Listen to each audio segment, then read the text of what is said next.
Unscripted. Yeah. Yeah. Unscripted. Yeah. Unfinished. Yeah. Yeah. No script, no filter. We say what we live. Real talk, real life. No edits to give. Conversations raw, nothing held back. If it's real, we speak it. Yeah, that's a fact. Unscripted and unfinished. No lies. No limits. Real stories. Real vision, Yeah. We just getting started. unscripted, unfinished, no lies, no limits, real stories, real vision, yeah, we're just getting started. Unscripted. Unscripted. Unscripted. Unscripted.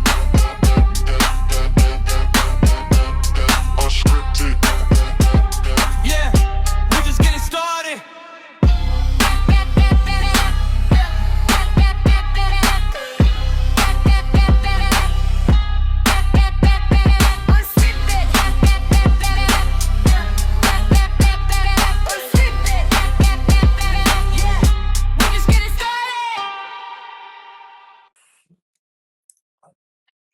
Well, welcome back to Unscripted and Unfinished, where we talk about stories and real opinions and things that just don't add up. I'm Jack, And I'm Samantha. and this is where we keep things real, no script, no fillers, just real conversations, real opinions, and sometimes the stories, they just don't add up. If you're building something, going through something, or just tired of fake conversations, you're in the right place. Today, we're diving into a topic that affects every single person listening: mental health and personal growth. Yeah, mental health is something that we all have. It's not just physical health. Some days it's strong, some days it's struggling, and sometimes we don't realize how much we're carrying until it really starts affecting us on every part of our lives every single day. Personal growth isn't about becoming perfect, it's about becoming more aware of who we are, understanding our patterns, and learning how to move forward in healthier ways. Yeah, so today we're going to talk about stress, healing, growth, self-awareness, and what it really means to work on yourself. So, what is mental health really? I think that one of the biggest misconceptions is that mental health only matters when someone is struggling. Yeah, yeah, mental health, exactly. It affects how we think, how we feel, how we make our decisions in life, how we handle stress, how we connect with others. People often think mental health is anxiety, depression, or diagnoses. While these things are important, mental health is much broader. It is also emotional resilience as well. Mhm. You confidence, coping skills, and how we handle everyday life changes that happens in our lives. So, it affects us in every avenue that we have in our life. Mhm. So, what did mental health mean to you growing up? Well, to be honest with you, mental health was not a daily topic. And my day and time, it just wasn't, prevalent like it was or like it is now, where everybody's more open about it nowadays. Back in those days, it just wasn't, It was hush hush. well, it wasn't hush hush, but it was more, keep it in the family, kind of deal, whatever. But I personally didn't start experiencing anything until I was 17. And that's when I started having my anxiety and my panic attack disorders at the age of 17. So, up until then, it was normal childhood for me, I guess. But well, I can't really say normal, but it was normal for me, but it, it, it is what it is. But I didn't really experience growing up any kind of what you would classify as mental health today. Yes, was there mental health issues? Yes, obviously, but everything has a description or a tagline, or it has something to it. Back in those days, you wouldn't have just said, "Oh, well, you got this, and this is what's going on with you." But today, it's just like, "Oh, wow, yeah, somebody's got something, that's always there." So, I mean, for me, I had a much different life growing up because both of my parents were in the psychology field. So, uh, mental health was talked about almost every single day. right. It was very openly discussed, and um, I didn't realize that mental health was really a big thing. I thought it was just something that my parents, this is what they lived, breathed, and lived for. Like this was their life, and they were just trying to throw it down my throat. Um, it was very openly discussed. Uh, every single time we sat down at the dinner table, family meetings every week. Uh, Listen, I don't mean anything by this, but just imagine two psychologists treating you not as your parents, but as your patient. So it was like mental health to the max. So like uh, I would say it wasn't until I was about 25, 26 that I started taking it really seriously. When I was out on my own and I had two kids, I went to, counseling after I had my daughter just because I didn't want to get postpartum depression. Um, but yeah, I didn't take it really seriously because I thought it was just something that was being forced down my throat. It was one person's opinion, two people's opinion, and yeah, it's a Well, big I thing. mean, you kind of hit the nail on the head. I mean, at the end of the day, it is somebody else's just opinion. I mean, yes, is there clinical diagnosis? Yes, but when you're actually talking to somebody or anybody, uh, you know, you're trying to describe exactly what you're going through, and they already have this mental mentality of what you're going through. They may not be going through it, so they put a label on it, and it's just like it's their opinion about you. Wait, hold on though. I want to interject on that. From my psychology course background. For those of you who don't know, I'm going to college for psychology. There is guidelines put in place, and we did a paper on this Well, last. I understand that. I'm just talking Those about the general public. those guidelines aren't necessarily sensitive to all cultural and ethnic groups, okay? Because what works for one person of a race and color may not, or a religion and color may not work for another religion and color. So while they're guidelines, they are not ethically and morally correct for Right. everybody. And that's what I was trying. I guess that's what I'm trying to say is, you could tell one person one thing and then tell another person, and you get two different outcomes because they form their own baseline opinion about what they think is actually going on. It doesn't really mean that that neither one of them is right and neither one's wrong.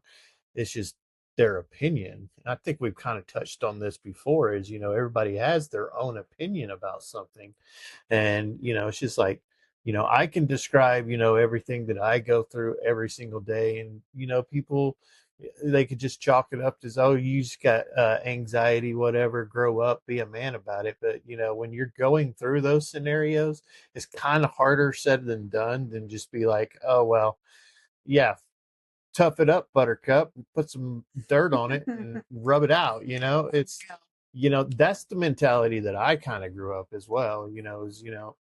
doesn't matter what you're going through. It's put, Yeah. put some dirt on it and rub it in. You'll be all right. So when it comes to mental health in general, I mean, yes, everybody has some form of mental health, and it's just a matter of exactly, whether or not you want to actually seek help for it, or, whether that's through behavioral or cognitive therapy, or, you medicines, or a combination of both.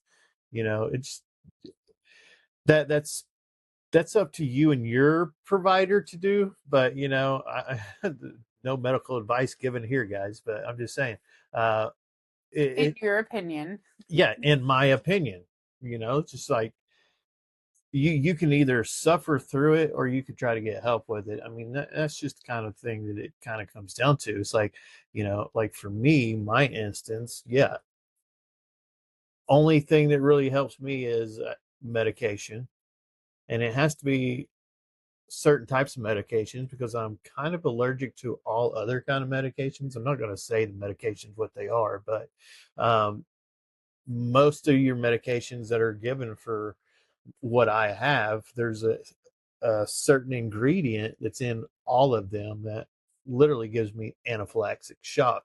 So I have to take a different type of medicine. Mhm. And and that does work for me. It has worked for me for many, many, many years. Yes, they have changed it to a different type, but I mean, it's still in the same family group and everything else. So it still works for me. So it's just one of those things that worked for me may not work for you.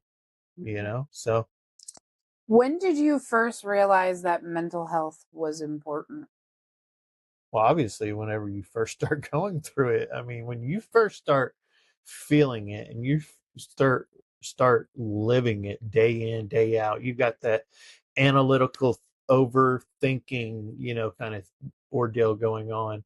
Well, that's a When Taurus thing too. well, it's not. It has nothing to do with astrological signs or anything else. Just saying. I'm just saying, when you anxiety in and of itself, and panic attack disorders, like I kind of have, is like once your mind starts fixating on that, it is a hard ordeal to just turn that switch off. Mhm. So when you start going through that, and especially when you first start going through it, you don't know what's going on.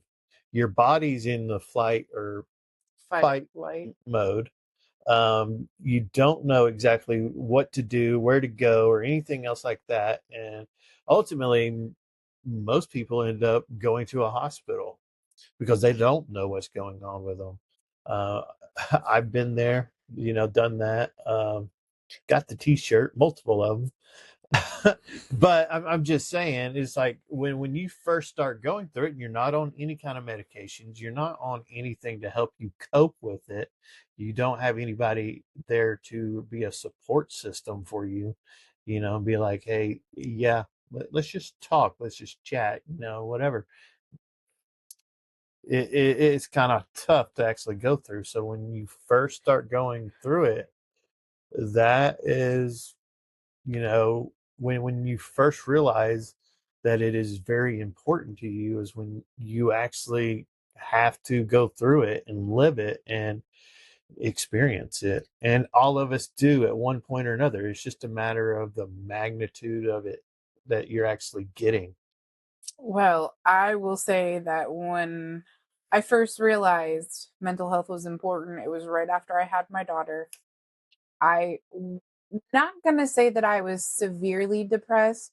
I was just really sad because like I had gotten married to my daughter's father. I did everything right. Everything was good. Everything was fine, but I had a failed marriage. And I don't know, just bringing my daughter into the world, you know, doing it alone with two kids under the age of two. was very hard. And I made the decision before I even left the hospital that I was going to put myself into therapy just so that I wouldn't fall in the hole that a lot of people do, which is postpartum depression, um, because I didn't want my kids to feel the way I felt growing up as a child, you know? So that is what it is. Many of us were taught to just push through difficult emotions. Yeah, we were. I mean, just like, I try to explain, like my growing up and my bringing up, it was put some dirt on it, rub it in, you'd be all right. It's just, it wasn't a prevalent thing that you really wanted to keep out in the public, for everybody to be like, oh, well, that child of theirs, they're just batshit crazy. I mean, that's kind of the thing that people would actually say back in the day. They would put a label on somebody, obviously back to putting their own opinions on things and spinning it, and it did ruin a lot of families that way. When you actually, your neighbors are talking about you, or you've got family members that are talking about you, your family members didn't want to associate with you because, hey, this is going on in the household. This is like, whoa, we don't want nothing to do with that. But Mhm. nowadays, it's more, you know, everybody's more aware. They've got a sense of what mental health actually is, which is a good thing, and it's bringing a light into the world to let everybody know that nobody's immune from it. Like everybody has a touch of something, um, at the bare minimum, anxiety. Everybody has anxiety one point or another in their life. Now, whether or not that is, a ongoing situation, or it could be a once or twice, ordeal, but they've experienced exactly what anxiety is, and everybody's anxiety is totally different from one person to the next. Somebody may be worried about, money. Somebody may be worried about their health. Somebody may be worried about, you know, their children. That all that's a form of anxiety. And once you start getting into your own head, Mhm. and it just won't stop because you're analytically thinking about it and it's just overthinking, that's when it becomes a mental health, aspect. So Yeah. by ignoring all these emotions, it just doesn't make them, disappear, but they usually show up in, like I said, in totally different ways from one person to the next. Yeah. So, but I mean, that does touch on to the base of stress, which everybody has stress, and it becomes pretty much to where everybody experiences it. And that's what I guess where I was leading up to is Yeah. everybody experiences stress, and it all depends on different ways on how they're experiencing it. And, you know, Stress isn't always bad, though. Sometimes it helps us focus and respond to different types of challenges. you're absolutely correct. But the problem is when stress becomes constant, like when you have that constant, stressor that's always in your mind, because once that starts getting into your mind and it starts eating at it and you just can't get it to go, most of the times it's always going to reoccur. I mean, I'll be honest with you, mine is most of my anxiety, probably about 95% of mine, is medical related due to a birth defect that I was born with from my heart. I had heart surgery when I was 7 years of age. So anything that happens, like heart wise, like I have palpitations, I have PVCs, PACs, anything like I automatically go to the worst. Like that's where my mind goes. So for me though, I normally shut down. I don't want to talk to anybody. It's the Um, truth. It is the truth, though. like there's only been a handful of people in my life, like literally, that could calm me down. Um, and that's a trust thing that I've only been able to release out to certain people. Mhm. Um,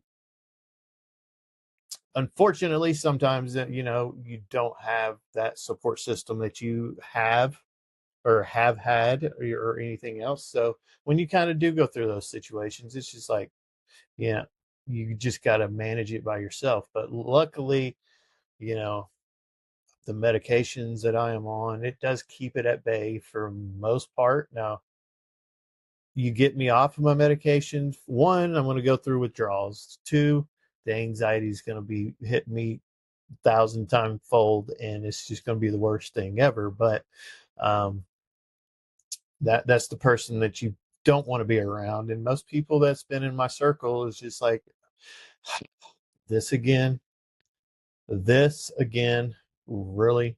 Like why are we reliving this over and over and over? Which I understand. I completely understand. I empathize with where they're coming from. But on the other spectrum is it's not easy for somebody that's on the other side who's experiencing it. Mhm. Like when they're going through it, like all they want is reassurance. They want somebody to be there for them. They need that support system. Other than that, I mean, it's just like, I Yeah. mean, it's tough. So, I mean, it causes difficulty sleeping, increased irritability, trouble concentrating because your mind is just concentrating on that one thing. Mm. That's where analytical thinking steps in. It's like you just on that one thing, and then the physical symptoms come in, which most of the times will land people into the ER because they think they are having um, heart attacks, other kind of ailments that are going on, when in reality it's not really going on, but it's the physical symptoms that are leading them to go that way. But Mhm. in their mind is telling them, hey, something is really really messed up and is going on, so we got to do something. And that feeling just comes so overwhelming that they have to do something. And that's where the or flight syndrome comes in, and they go with whatever they feel like they need to go with at that Yeah. time. When stress becomes chronic, your mind and body can start operating as if they're constantly preparing for a threat. Hmm. Now, the last time it was doing this, it was still recording, so I don't really know what to do. It's back. So Okay. So yeah, it's preparing for a threat. yeah, your mind is preparing for a threat. I mean, whenever you're going through that. So and when you're stuck in that state for long periods of time, like I have literally been in a state where my anxiety has lasted hours, probably even days, and it's draining. It is so mentally draining. Not mentally, but I mean, it's physical, and it's also environmental. I mean, it starts affecting your relationships, your work, your overall well-being. I mean, it just Mm. affects every little aspect of your life because it your mind is focusing on one thing and one thing only, and you just want it to stop. So there's no real easy answer to it or cure for it. It's just you want it to stop. Mhm. So it's a tough battle to live with. And this is just anxiety on my standpoint. I mean, this is my not my opinion. This is what I lived through, what I've gone through. So you guys can form your own opinions. But I'm just saying this is what I've gone through and what I've actually lived through. So I guess that's kind of what we're kind of doing here is, telling people, what we've kind of gone through and what, Yeah. letting people. The best thing that really got me, like when I first started going through all this, is knowing that you're not alone in the process, that there are other people that are out there going through the same Yep. exact thing. And, I mean, are they going through the same exact reasons in why you're doing it? Maybe not, but there's a good chance that there's there is, because there's millions of people out there. But just to know that you're not alone and that people are going through it, I mean, that helps out a lot. So So, how does stress show up in your life? shit. uh Depends on I guess the situation. I mean, the stress can show up in any kind of form. um Obviously, I mean, we've talked on this podcast, what I've kind of been going through for the last, you know 4 months, 5 months, well, yeah, it's going, well, it's what, 6 months. 6 months. So yeah, the last 6 months. I mean, is that stressful? Absolutely. I mean, it's very stressful. So I mean, stress can show up in any kind of way for you in life, and it doesn't matter what it is. It really depends on the person. Like I stated earlier, stress stressors could be financial. Stressors could be uh, medical. I mean, it could be situational. It could be environmental. I mean, it just does.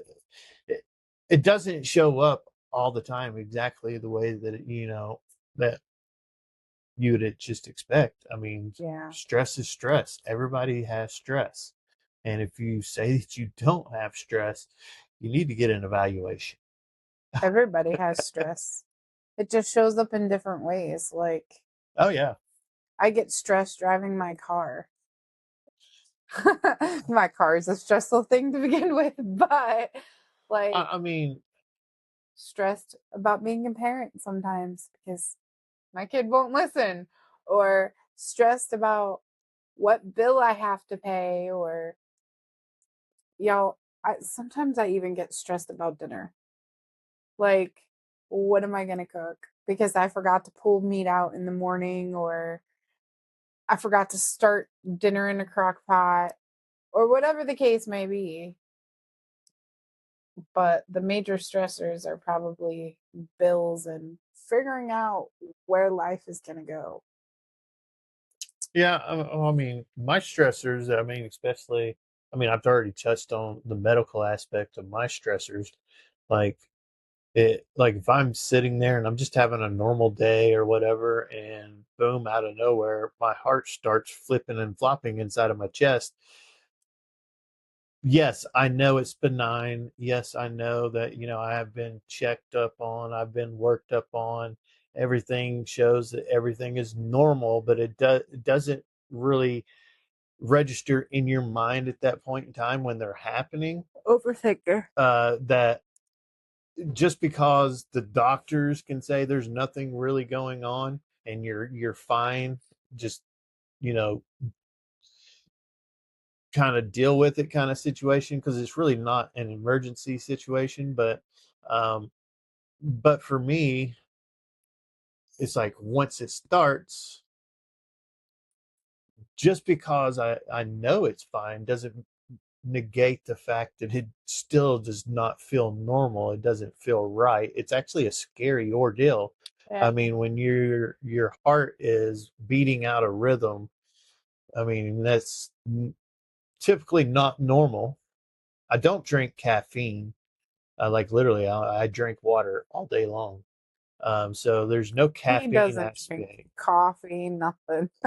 Like there's no stimulants whatsoever except for nicotine, which yes, that can be a stimulant, but at the end of the day, when it's not happening all the time, um, when it does happen, it doesn't make it any less scary than what it was the very first time. I mean, it's still scary no matter what. So it when it shows up, it shows up. So Yeah. yeah. So, what are some signs you recognize now that you missed before? I don't know if there's anything that I've really missed. I mean, I've kind of gotten all of them. But I mean, you're talking about when I first started, like when I was first 17. Obviously, I was young back then. Like I stated, didn't grow up knowing too much about mental health or about anything anxiety wise or anything else. So yeah, that was a very very new to me. So it was something that I missed growing up or whatever. I didn't know about it, so boom, it happened. Oh my god, what's going on here? So but now as I'm older, I'm more conscious about it. Still, I can't say that I'm that my mind is free from it, or if it does happen or whatever, that I may not get an inclination to be like, all right, I'm gonna have to go to the ER, because mentally, even though it's not a true emergency or anything else, but what if What if? uh th- there are so many studies out there where people have literally died in their own homes, and this is that analytical thinking. But but there are people, a lot of people who literally have been told, "Hey, it's just anxiety, whatever. Go home," and then they go home and sleep, and then they never wake up. So I mean, it is. That is the truth. I mean, you can't take everything for the grain of salt. I mean, you have to listen to your own body. So if your own body is telling you, "Hey, something is not right here, something's going on," you've got to listen to that inner self. And if it's telling you, "Hey, for yourself and for a peace of mind, you need to go get checked out to make sure everything's a-okay. You got a good bill of health right now." Hmm. It's worth it. I mean, there's no point in keeping it in the background and keeping it still eating away at your mind or anything else. For me, every time I've had to go do that, I mean, as soon as I mean, I can literally be going through a full blown episode. My last full blown episode of my worst, like, heart arrhythmia, PVCs, whatever you want to call it. My actually my Apple Watch was registering it as AFib like for 2 hours straight. Um, that was probably the worst I've ever been. But it was very, very, very, very, very scary. But I couldn't do anything for like 2 hours, and just to go to the emergency room as soon as you like your heart's like going through that, it's doing all that misstep eating and all that stuff and everything else. As soon as it's like as soon as you walk through the doors of the hospitals, it's like, oh, it Yeah, stops. right. It stops, and they can't find nothing on an EKG, can't find nothing Because because it's not due. EKGs are only in the current, they don't record, oh, sorry, they don't record in the past. Correct, but what I'm saying is like you're going through where you're going through it all the way up until you actually get to the hospital, and that's just when it like finally decides, oh yeah, You're we're okay. done. We're done, Mm. and we're not going to show anything to a doctor. So that in and of itself plays mind tricks on yourself too. It's just like, oh my god, it's like, can they not catch this? Like, come on. So, I mean, yeah, I've been on Holter monitors. Yeah, they've caught it on Holter monitors and everything else like that. But, I mean, it still comes up to being benign and, nothing really serious, but it It is plays a mind serious trick. in a way, but apparently not. One of the hardest parts of growth is becoming aware of your own patterns. And I love that we chose to do this, going back to the conversation we had the other day. So, uh, for me, really realizing like my patterns and how I decide to deal with stress and how I decide to deal with things in the moment, um, I've started becoming uh, really like observant, not in the moment, after the moment, but I'm starting to realize a pattern. And it's not a good pattern necessarily. I mean, it's not bad either. It's just I just need to learn how to properly like go about it. So, um it is hard. That's one of the hardest parts of growth. Yeah, I mean, growing and, trying to force your mind out of old experiences and situations that you've lived throughout your past and everything else, without reacting to it, it's not. So most of the times, it doesn't work the way that you want it to. So you have to keep trying to figure out the formula on it. Basically, it's just like, Mhm. I mean, and I think we all struggle with that because we all have experiences and we all have bad experiences that happen to us. Then we treat that and we, extort that onto other people, um, or other situations. Wait a minute, there's a definition for that. Oh man. I did a paper on it a couple of weeks ago. Well, I guess that definition would be amnesia today. Yeah. I mean, I can go and look. Um, oh, now I want to. Hold on. We're going to look it up. No, seriously though, like these psychology classes that I'm taking, I literally told Jack the other day. I said I feel like it's kind of triggering to me in a way. Like, I don't know. I just I feel like it's very triggering at times. Um, hold on. Biology of behavior. I believe it was under this.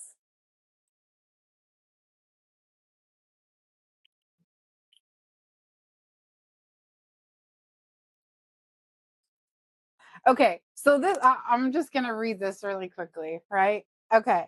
So one main thing from this week's neuroscience chapter, we learned about neuroscience, okay, was that I think it really stood out to me was neuroplasticity. Okay. Before reading this chapter, I honestly didn't think about how flexible the brain actually is. I always thought that once we became adults, our brain was basically done developing and growing, and you're just stuck with whatever habits or reactions we had. But learning that the brain can keep changing and forming new connections throughout life really shifted how I look at things. One thing that really stood out to me and got my attention about this chapter was how our everyday experiences literally shape our brain and the way it works. This chapter goes into detail and explains things like learning new skills and practicing certain behaviors can indeed change the way our neural pathways work. Even going through stressful situations changes the way our neural pathways work. That made me think about myself and my life and how I react to things. I noticed that when I'm stressed, I fall into the same patterns without even thinking. It's kind of like the definition of insanity, doing the same thing repeatedly and expecting a different result. I used to think that was just my personality, but now I see it more as something my brain learned over time. Understanding what neuroplasticity actually is really made me feel better about the idea of change. Change is scary, yes, but change needs to happen in order for growth to happen. It means I'm not stuck with the same habits or reactions forever. If I want to respond differently or build healthier routines and relationships, I can train my brain to do that. It might take time, but it's possible, and that's honestly encouraging. This week's reading also made me really think about how I deal with other people in my everyday life. If everyone's brain is shaped by their experience, it makes sense why people react the way they do sometimes. Like it all makes sense now. It reminds me to be more patient and not assume someone is acting a certain way on purpose. They might just be responding based on something they've learned or gone through. I think understanding neuroplasticity will change how I approach challenges in my everyday life. Instead of telling myself, I can't do this, I'm going to remind myself that my brain can adapt if I give it time. If it makes things feel less overwhelming and more like something I can work on. Again, change is scary, but it is needed for growth. Overall, I guess I had a basic idea of how the brain works, but this chapter made it seem easier to understand as if it was something way more flexible and capable of growth. Neuroplasticity shows that we are not stuck with the same patterns forever, and it's something I'm definitely keeping in mind and looking forward to the next time a situation arises and eager to see how I will handle it. Um Wow. I wrote that in the second week of my class, which was a month ago. Right. And this growth starts when we begin asking ourselves questions like, why did this situation affect me so strongly? What am I actually feeling? Is my reaction matching the situation? And what can I learn from this? Literally, there was a situation. Okay. I'm going to be honest with y'all. I've been stressed. I've been stressed this past couple of months. It's been ridiculous. I have a lot of outside factors putting stress on me. Well, not putting stress on me, but it's just stress. Bills, maintaining the car's well-being, uh my son not listening, completely being bad, and not really caring about it. Uh just different things that are going around in the house or going on in the house, stuff that, my neighbor's dog killed my chickens. It, a lot of stuff is happening. Okay. And I'm going to be honest, I haven't been the best at handling it either. Uh, my instant reaction is to just start flipping out and going on a rant. And I kind of changed that. This week, I've been trying to take a different, well, this whole month, I've been trying to take a different approach on how I handle situations. There is always a way to get around a roadblock. Okay. It's just, what are you going to do in the moment? Okay.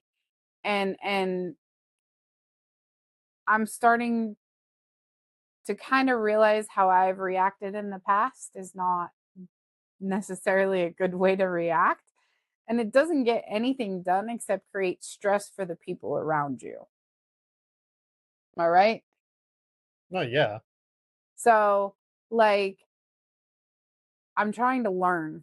I'm trying to learn, like, why did this situation get me so upset or get me stressed out? Why am I actually feeling the way I felt? Like, why am I angry about something that can be easily fixed if you just take a deep breath, walk away from it, and come back to it? Okay. Uh, a situation that happened recently. The school took away our Microsoft Word licensing. Okay. Now they're making us do it through a web browser. I was upset about that because there is an APA template that we are required to use for our college papers, and it wasn't formatting into the web browser version, which really made me mad. And I flipped out. I even flipped out on the tech for the school. But then I remember my dad's best friend that lives in Hawaii, who is like the computer guru guy that always did everything for my dad computer wise. And a couple of hours on the phone and remote connecting him to my computer, he was able to solve the problem. Kind of, sort of. But there was another way to react to it. I mean, I didn't have to like go on a rant about it. I did, but I shouldn't have. So, yeah. Oh yeah, I mean, when it comes to personal growth, it's not always comfortable. I mean, when you're having to deal with your own personal overcomings of your shortcomings, just so to say, I mean, you're trying to rewrite code Mhm. inside your own brain. And I write code, and I can tell you it's not easy, No. and it takes time. And when I'm talking about times, like literally, I can spend almost 20 hours on one line of code trying to get it right, and it's still aggravating. It still gets to you, but that's essentially what we're doing with our own brain. Is you have to rewire your own brain and think of other avenues and other ways of doing things, instead of like you're talking about is, like, yes, you were upset, you were frustrated with, the whole Microsoft, Word and everything else. In the moment, yes, you were so frustrated, you even took it out on the tech people. It's like you were talking at them instead of talking with them. I was. And they're trying to help, but you didn't want to I didn't didn't want to want the listen help. to them. I mean, it was just I yeah. think it was dumb that they took away our Microsoft Word license and it, are it, it, making us do it it on. very be because just to be honest with you, yes, they gave you an explanation, and it was because they have Copilot on there anymore, or with the Microsoft Office or whatever. But that if they honestly truly and think that that's going to stop people from using AI to write their papers, they're so fucking stupid. I'm sorry. I mean, you're not going to stop people from using an AI platform when it's so prevalent right now, to do anything. So just because Microsoft decided, hey, we're going to add Copilot on there, and the school is going to charge you for the money to have your Microsoft Office license, and for It's the okay. It's okay.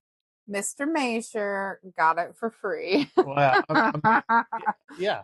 So I mean, well, that's just the way it is. It needs to be. It's like you look for other avenues on how do we take care of this situation, differently. It's just like my situation. It's just like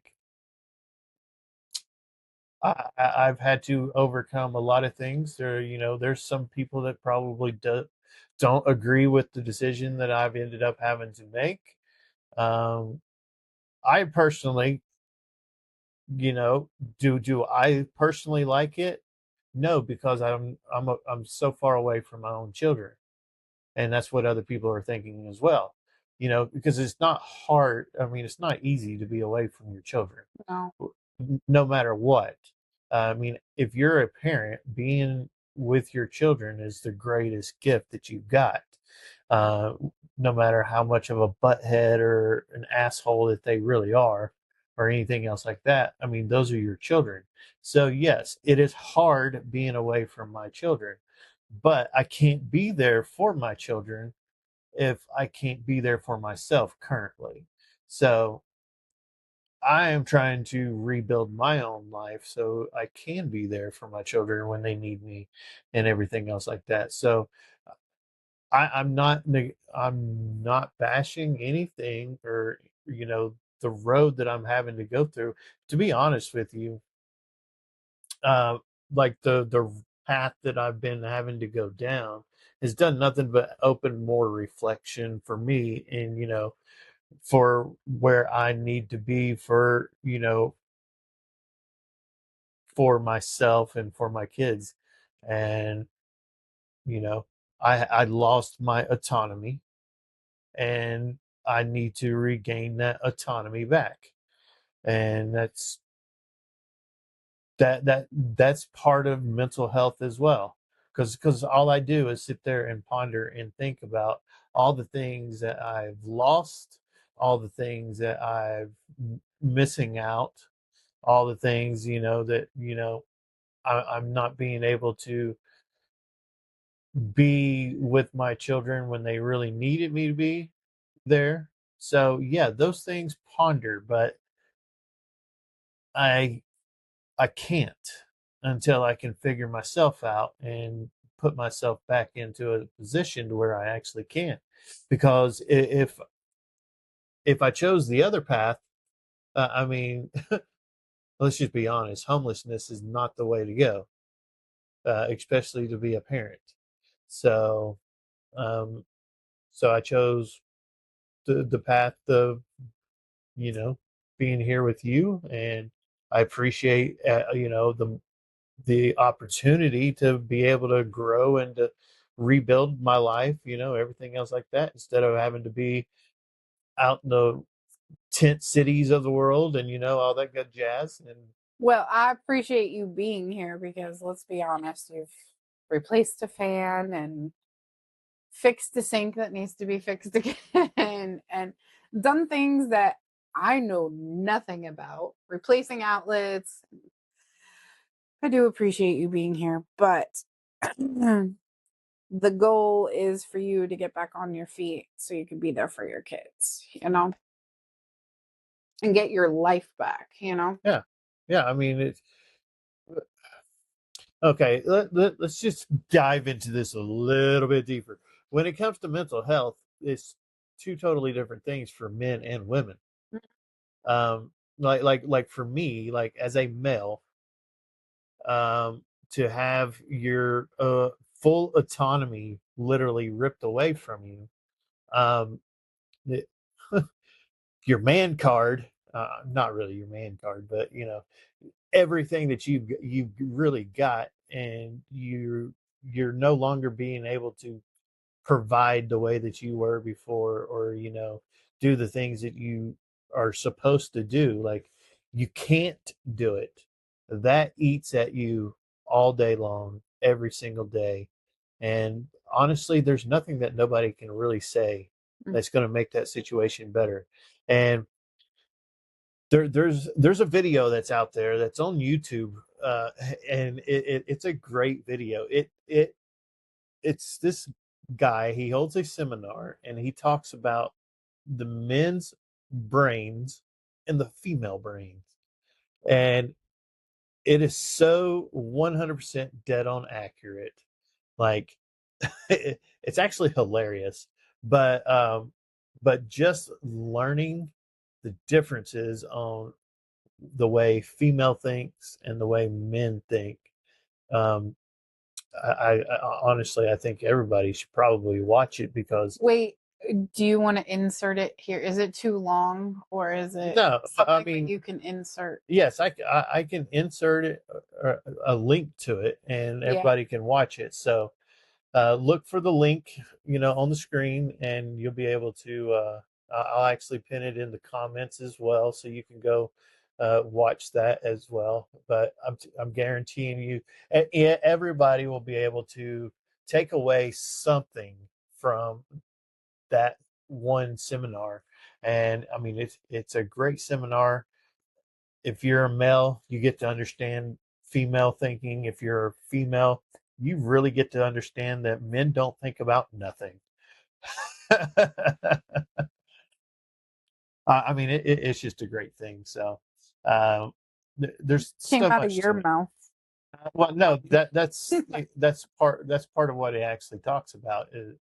I won't go into it. I'll actually let you watch the video, and you come to your own conclusions. But yeah, he actually touches on that. So Hmm. Sometimes growth means admitting we've made mistakes. uh, do we make mistakes? Sometimes.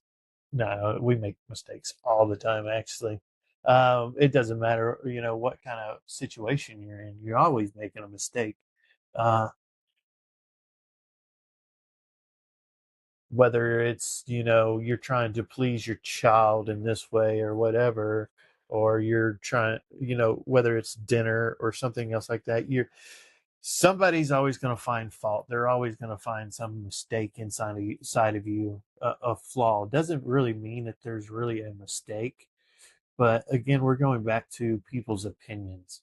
And people's opinions, they do tower over top of you when it's interjected on you all the time. And when, that situation is always there, always prevalent, always present, you kind of start believing it for yourself as well. So, um, and you start to believe that you do make mistakes. But yes, we do make honest mistakes. But I think a lot of the mistakes are, projections, based off of what other people think about what you're doing and how you're doing it. And then it starts eating at you, and you start doing that analytical thinking part of it. Is like, well, am I really making a mistake? Am I really that much of a failure? Like it really starts eating at you. So, Yeah. um, but you've got this social media part that's out there too. And I know we've touched on the social media aspect a lot on this podcast. Um, but it does create this idea that, that everyone that has life figured out for themselves. The And truth is, though, most people are just figuring it out as they go. yeah, I mean, from the moment you come out of your mother's womb, you're literally figuring life out on your own. Yes, you have guidance. I mean, that's what parents, are typically biblically are there for, is to teach you, to guide you, to put you on a path to adulthood, until they start turning, 13, 14, and or nowadays it's even before then. And, they're already an adult, they think, and, they already know and have life figured out. But nobody really has life figured out. We'll never have the mystery of life figured out. It's never going to happen, Mhm. because everybody, if we did, we wouldn't have the issues that we have. We wouldn't have the mental issues. We wouldn't have the issues going on in the world. I mean, we would just be one peaceful, loving, whatever. I mean, Mhm. there would be no wars. There'd be no divorces. There'd be nothing. F divorces. Uh, Fuck divorces. well, I'm just saying. I mean, if we had it all figured out, I mean, there would be none of that. But unfortunately, we don't have it figured out, and that was to become the fall of man. Everyone has challenges, insecurities, and moments where they feel lost. Now, I have a question for you.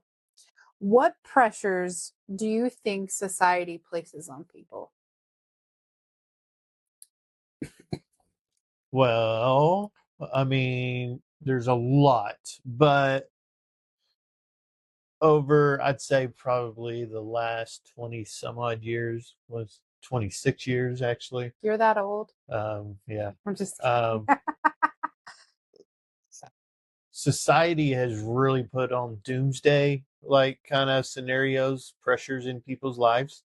Let's just start with Y2K. The world's going to end because our computer calendar and date changes are not going to update. Oh, Oh my Lord. God. And then you got, the Mayan calendar is going to be ending in 2012. Oh, Uh, look, I think we survived both of those. exactly. Well, I mean, society starts building up these. Uh, I, I, I really hate this whole, well, today you would call it bait clicking, but it's more of a cachet of, let's see how much we can terrorize the general public and make them go out and buy consumable goods. And it's effective. People do it. Um, and then they start going into prepping and everything else like that, which I'm not saying is a bad thing to do. Hey, I prep. Leave me alone. Well, I'm not saying it's a bad thing to do, but it I was mean, look at what happened in 2020, though. okay. I'm not even going to go down that rabbit hole with you either. He doesn't like going down rabbit holes with me. Rabbit holes are about as useless as an asshole. But think about it, though. No, I'm not thinking about Wait, that. wait.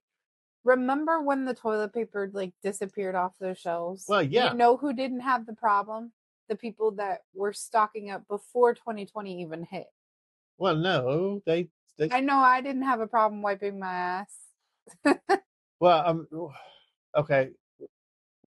Sorry. We just had our twins when all that happened, and like literally we were buying diapers and everything else. They weren't just taking toilet paper, they were taking all the diapers, Wipe. the wipes, everything. So yeah, it was hard for us, newborn twins, just brought into this world in 2019, and boom, that hit. But I mean, I'm gonna be straight up and honest. After they put us on state active duty COVID orders through the military, and I did that for 10, almost 11 months, you know, helping the health departments and everything else to swab and to give out shots and stuff like that. You actually get to hear the stories and everything behind everything. So yeah. Uh, that's why I say I don't want to go down these rabbit holes That'll be another podcast because episode. I because I was there. When the whole aspect of like TikTok, they came out with oh the blank pieces of paper inside the boxes for the shots. They're just blank. There's no writing on them. I opened up a lot of them. That was just not the case. There was actually writing on them. It was all fake. Um, there is a big consensus on the actual totality of the amount of deaths, and yes, this is accurate. There was a lot of doctors and nurses that we worked with closely. What they would actually do, it didn't really matter what the patient actually came into the hospital for and they died. They would automatically test them, and even if they tested negative, they would leave the body out for days in the environment, and they would stop testing inside the nose. They would test the actual skin, and then it would pop positive, and they would claim that as a COVID death because they were getting kickbacks. Listen, back in 2021, okay, I had just gotten married the second time. I will never forget it. I will never forget it. It was December 7th. I had just woken up from a nap. I had gotten home from a night shift. I was working at a local gas station. That was Pearl Harbor days. Taking a nap, woke up because my daughter's grandfather told me he was there to pick up my daughter. And I heard my dad yelling in the bedroom, and I told my ex-husband to go into the room to see what was going on. Apparently my dad had fallen. He couldn't get up. And my dad was 79. So he was a little bit on the older side. And my ex-husband picked him up off the ground, walked him to the toilet. My dad was there for a while. Now, when he went into the hospital, he was not sick. He was not sick at all. In fact, For 4 days. For 4 days, he tested negative for COVID. But do you know what they did on the second day? They put him in a COVID ICU room. I'm sorry. Are you kidding me? Are you kidding me right now? And you know what they labeled his death as? COVID-19. COVID-19. My dad died from COVID because they put him in a COVID ICU room. Now, I got COVID just from being in there saying goodbye to him. But I also, at the time, smoked Mary Jane, and I didn't get it as bad as I got it when it first came out. But I also could have not have gotten it as bad because it was already in my system. My body knew how to handle it. But yeah, the hospital labeled my dad's death as a COVID-19 death. Yeah, they were doing that. They were doing that. Like I said, with almost anybody. It didn't matter what they came in. They could have came in there for a car wreck, and I was at so the mad. end of the day, they labeled it as COVID death because they were getting money from the federal government. The hospitals were getting money, as kickbacks to label all these things. And even later on, the CDC even reported that only like 3 to 6% of all people actually died from COVID-19. Mm-hmm. And if you actually look at the whole big story for those 2 years that COVID was really prevalent, where the fuck did the flu go? Nobody got flu. Why? Because the tests that they were using did not differentiate between COVID, flu, or strep. They could not differentiate those. So they honestly had to come up with a new test that could test just that and not the flu. And then once that test actually came out, guess what? People started getting flu again. Now, actually, more people die from flu than they actually did from COVID. COVID's been around. Coronavirus has been around for thousands of years. Very long time. When this virus first came out, I saw something on TikTok and I didn't believe it. They said on the back of a Lysol can it says coronavirus. Yeah. That's been on there for years. March of 2020, I looked, coronavirus is on the back of a Lysol can. Are you kidding me? Yeah, coronavirus has been. It made it seem like it was something that was so new and so deadly, but do y'all know this has been around for a very long time? It was just a different strain. Yes. Okay. Let's keep in mind, let's be sensitive here. There are a lot of people that died from it, and we're not like saying that it wasn't important and it wasn't a serious thing. We're just saying it's been around for a long time, and it was just a new strain that ended up popping up, and the government, yeah, I mean, social media hyped it up. Exactly, and that's the topic that we're really on. Is social media is just hyping all of these things up and making people in fear of things that, I mean, it just does not need to be there. Fear mongering. Yes, and it goes a lot more deeper into that. I mean, it's not just the fear thing. I mean, social media has a lot of influences on people's lives. And people get into it too much with like rabbit holes and everything else. And then, that starts affecting your life. You, Jax. And it starts messing with your brain. Shame on and you. You just can't tell which is fact from fiction. Jeffrey Epstein is not dead. Oh my God. Shut up. Okay. And Ghislaine Maxwell is out of prison because that's not Ghislaine Maxwell at prison, I swear. And Amelia Earhart and Jim all right, Morrison let's get back on track. On the beach shore on the island, I guess, Oh my gosh. Yeah. You go down that rabbit hole of Jeffrey Epstein and everybody he's connected to. Goodness gracious. Okay, moving on. Because I know I don't need to go down it. The only thing that people go down those rabbit holes is because it's clickbait crap on TikTok, and it forces people to be like, "Oh wait, this could be be, and then it becomes this and this. Have It's you all looked for at the ratings. It's Have all, you looked at the DOJ files on Jeffrey Epstein? Okay, we're not going to talk about this no more because he's getting frustrated. no, I'm not getting frustrated. I'm just blocking it out because it's bullshit. I would rather go down rabbit holes than be stuck in my own mind, to be honest. Well, essentially, you're still stuck in your own mind because you can't tell which is fact or fiction, and it's just like you're taking other people's words for truths that No, not necessarily.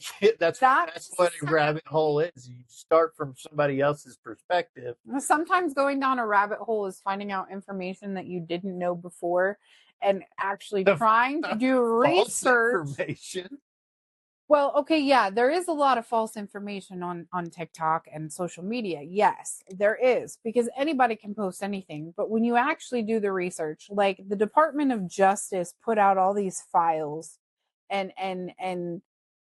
when you start looking at the things, okay, let's put a hard stop on that one.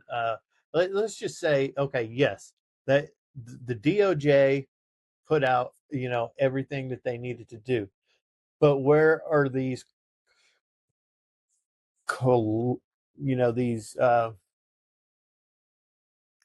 these actual witnesses that are testifying or out there saying that all this stuff that was put out was false?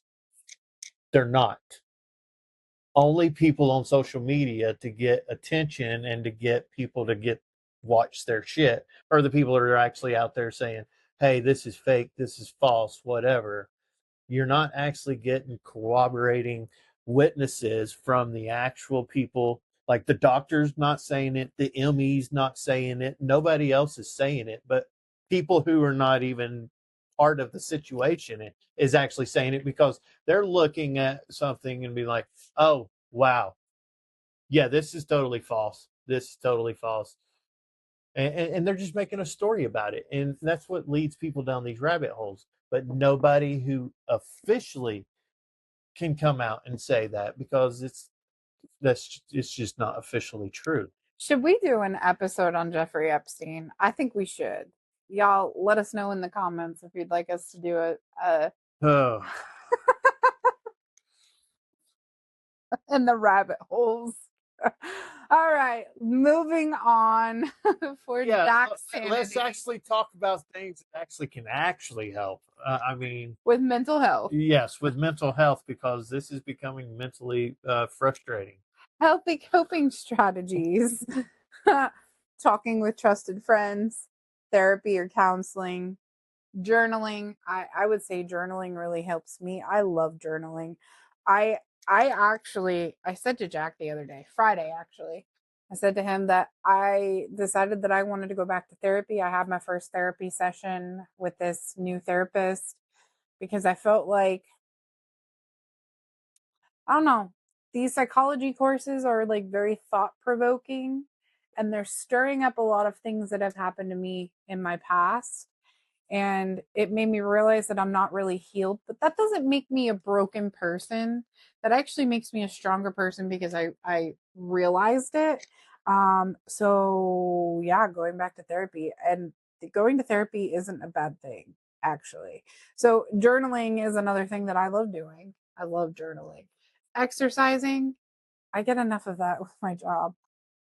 I come home and I'm crying like a little bitch. Meditation, creative outlets like diamond paintings or artwork, or even if it's just making music, setting boundaries. I don't like setting boundaries, but I'm learning that I have to. And getting enough sleep.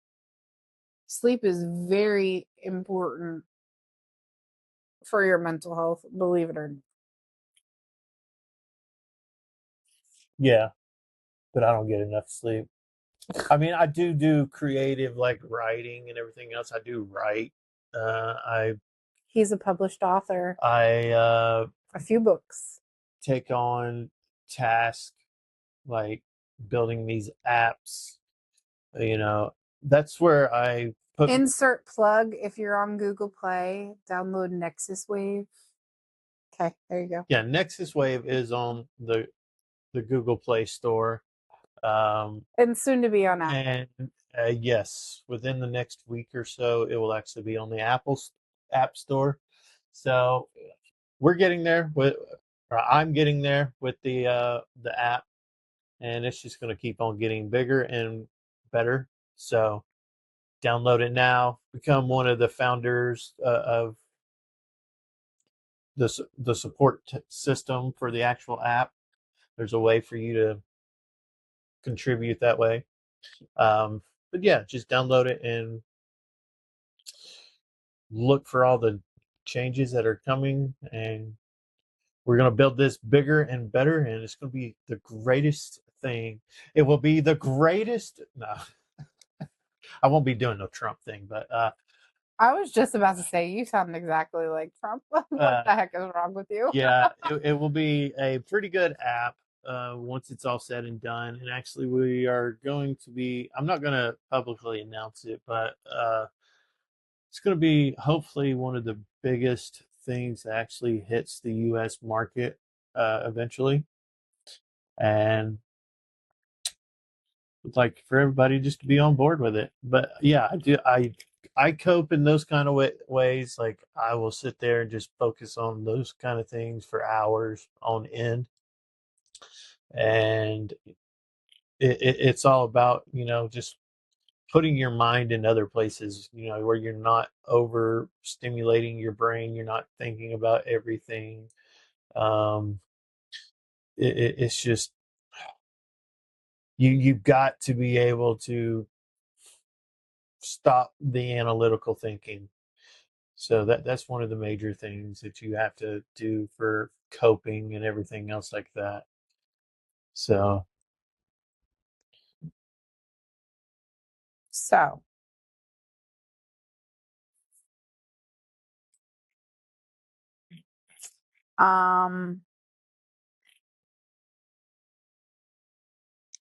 yeah.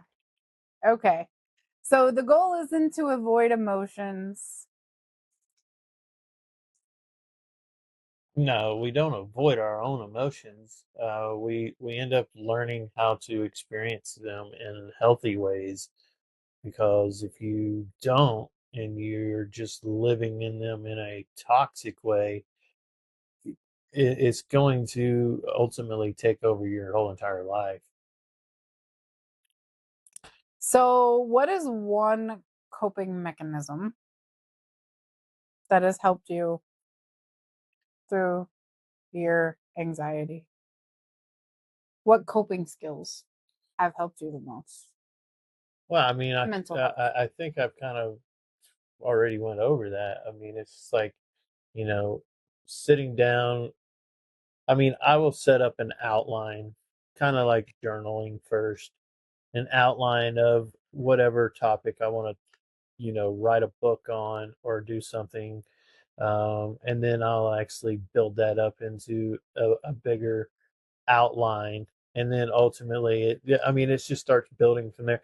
And it takes time, it builds time. And, I put a lot of work, a lot of man hours into doing that, and doing the app, um, dealing with GhostNet, our the radio company, and just I stay busy, I stay focused, I keep my mind, from wandering and thinking on, the what ifs, and thinking on the negativity of things.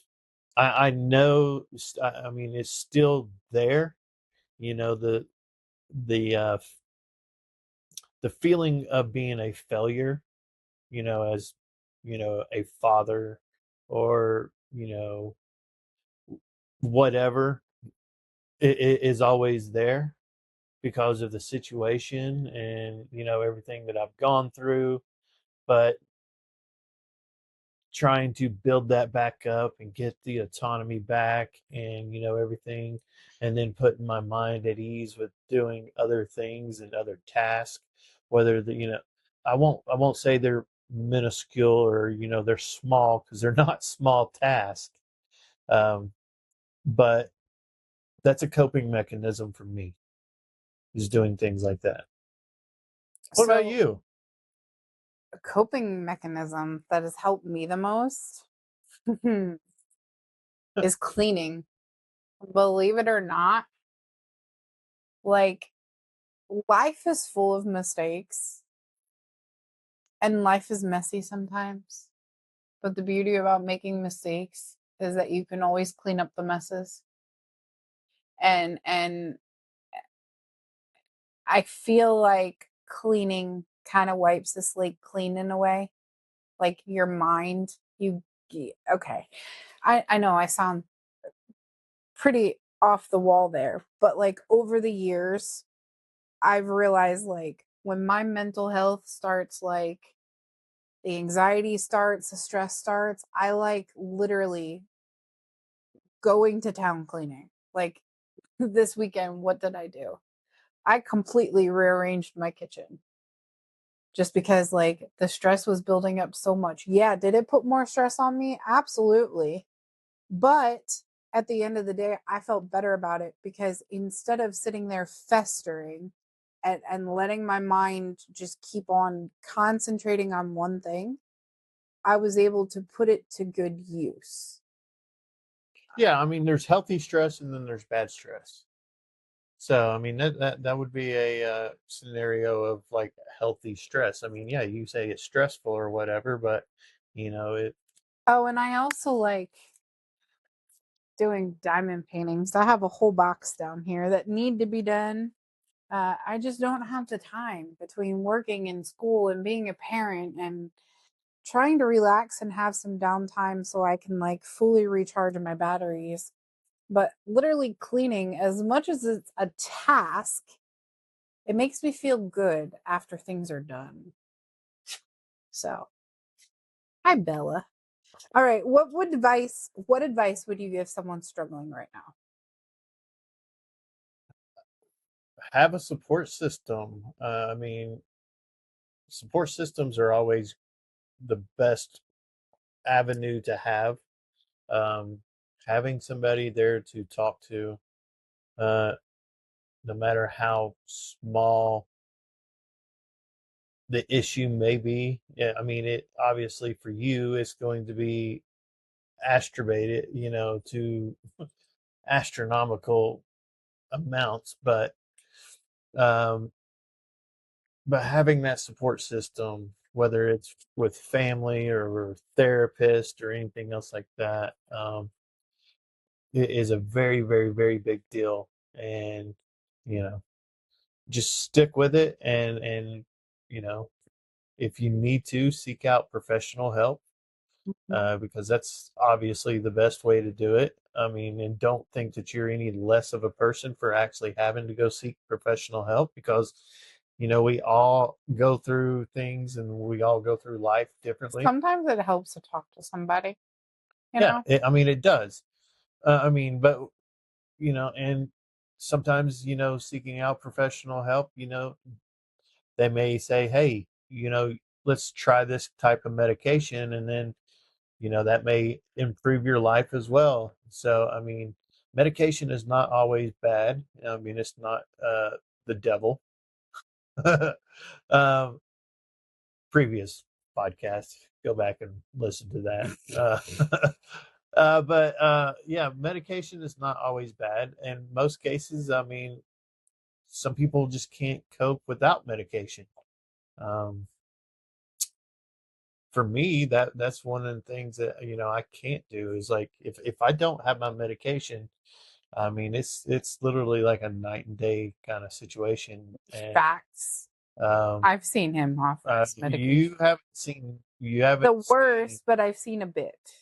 you've Literally, seen night and like day. maybe 5% of what actually could happen. Um, to be 100% honest, uh, yeah, total night and day. Um, but yeah, just getting those systems, getting that system built up. Um, Yeah, I mean, that's the best advice that I've got for anybody who's struggling with any kind of mental, health issues or whatever. Obviously, I mean, I'm not a clinician or anything else that can give advice or anything. I just give my personal life story and my opinion, but Hope it helps somebody in the yeah, future. I mean, it might help somebody. I mean, that's the ultimate goal is, whatever we say on here, hopefully it does help somebody uh, that's struggling or, having something that they're going through. And, you know, maybe they listening and they're realizing, hey, I'm not the only one going through this. So, yeah, I mean, if you are one of those, then, you know, we understand. If there's one thing we hope people take away from today's conversation, it's that growth is a journey. Absolutely. And you don't have to like have everything figured out like at this moment in time. Uh, Today, you don't even have to have it figured out tomorrow, a year from now. I mean, you just have to be on that journey and that path to figuring it out. Every person listening is still learning, still growing, and still becoming. And that's all okay. Take care of yourselves, keep growing, and remember, we're We're all all in a working progress. progress. So that will sum up today's podcast. And if you enjoyed this podcast, make sure to follow the podcast. Like always, nothing scripted, nothing forced, just real conversation. And if you got anything from this today, share it with somebody that you might think would need to listen to this. Follow, subscribe, stay tapped in. This is Unscripted and Unfinished. And we will catch you on the next one.